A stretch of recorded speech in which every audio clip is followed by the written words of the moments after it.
কবিতাৰ চলেৰে চাহ শ্ৰমিকৰ জীৱনগাথা, এক সেউজীয়া ৰং, 2 চাহ শ্ৰমিকৰ কাহিনী, 3 চাহ শ্ৰমিক, 4 আদিবাসী চাহ শ্ৰমিকৰ সন্তান মই কবি দুলাল ৰবিদাস।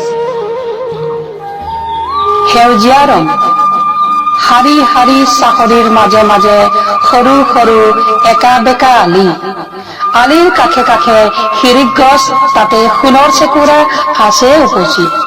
কলঘৰত বাজে ঘণ্টা টং টং, লাইনৰ মাজে মাজে চকীদাৰে চিঞৰে, পাতা তোলা কলম কাটা কাম আছে বুলি।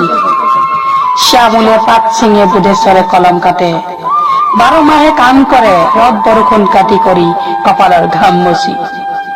নিৰ্জীৱন গড়ে কলা পৰা মুখ, কলঘৰৰ ধোঁৱাত হলেও নিকা মন, ৰুণজুন নুপুৰ বাজে ভাদ মাহৰ কৰম চালে। এইবাৰৰ কবিতাৰ শিৰোনামা হৈছে চাহ শ্ৰমিকৰ কাহিনী।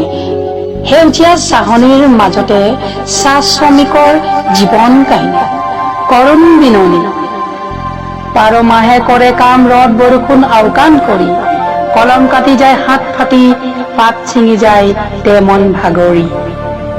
তেজক পানী কৰি গঢ়ে সোণৰ অসমখনি, ব্ৰিটিছে আনিলে ঠগি খুৱাই নিমখ চাহা পানী। কৰাই কাম দিনে ৰাতি ভাৰত স্বাধীন হোৱাৰ 20 শতিকাৰ হ'ল, চাহ শ্ৰমিকৰ জীৱন চাহনিৰ মাজতেই ৰল।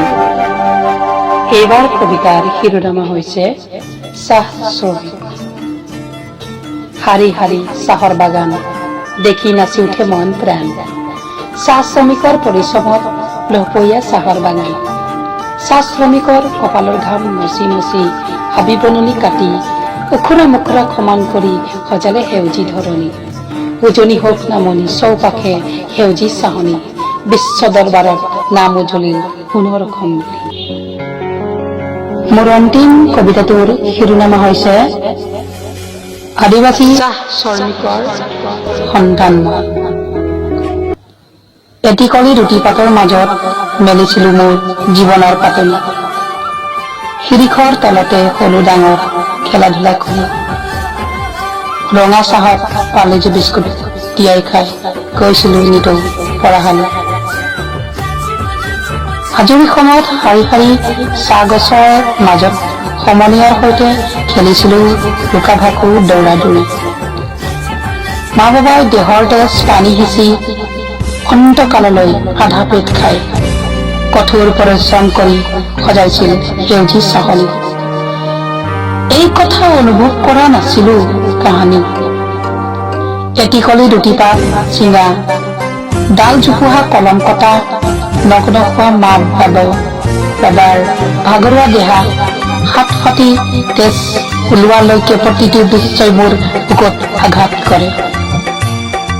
প্ৰেৰণাময় হ'ল হয় ইমানখিনি ত্যাগ বলিদান দিয়াৰ পাছতো পঢ়া মাথো পঢ়া। বাগানীয়া কুলি বুলি কি চাহ শ্ৰমিকৰ এয়াই জীৱন নেকি? आदिवासी रे भाई मान का करला इतना दिन, चा बागाने कमाई के, चा बागाने रह के। आदिवासी रे भाई मान का करला इतना दिन, चा बागाने कमाई के, चा बागाने रह के। दुख लागल हृदय में आंसू बहारे, मोर आदिवासीर कारमा देखले। আকৌ কবিতা যদি আপোনাৰ নিশ্চয় ভাল লাগিলে, গতিকে মই দুলাল ৰবিদাস চাই থাকক মোৰ প্ৰতিভাৰ চানেকি। লাইক কৰিব, কমেণ্ট কৰিব আৰু শ্বেয়াৰ কৰিব। ধন্যবাদ।